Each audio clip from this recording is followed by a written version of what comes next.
Pagod na akong magpanggap na normal. Kung isa ka sa mga nanonood at nakikinig sa amin ngayon at nakaka-relate ka sa pinag-uusapan namin, baka ikaw din ay isang neurodivergent person. Welcome to We're Together! The Philippines' first neurodiverse podcast. Pagod na akong magpanggap na normal. AKA masking.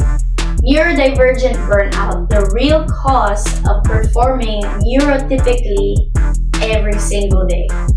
Ginagawa ko naman ang lahat, pero hindi pa rin gumagana. The shame, the frustration, eventually healing of trying to be something you are not. Gagawin mo ng kagaya ng ginagawa ng karamihan, no? Nagsiset ka ng alarm, gagawa ka ng listahan, susubukan mong maging disiplinado.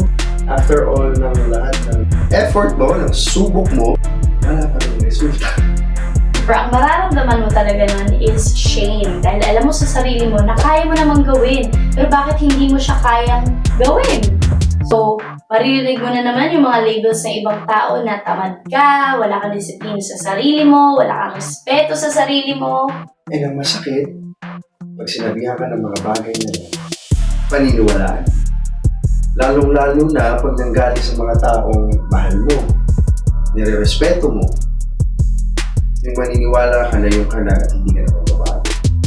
But the truth is, yung sinasabi mong hindi gumagana, pero talagang nagsa-stop na yung brain mo from functioning kasi baka ang tagal mo nang nagpe-perform as a neurotypical person. Kaya when the burnout hits you, it hits you hard. Kaya nga, pag nagpatuloy ka ng ganong behavior mo, ang bilis mo ma-burnout. Kaya nga, parang iniisip mo minsan wala ng pag-asa. Nag-overdrive ka. Hanggang sa dumating sa point na minsan susubo ka na. Burnout na. Kaya nagsha-shutdown yung brain natin dahil matagal na tayo nagpe-perform, matagal na tayo nagmamasking, and that type of exhaustion is something that sleep cannot fix. Okay, let's go.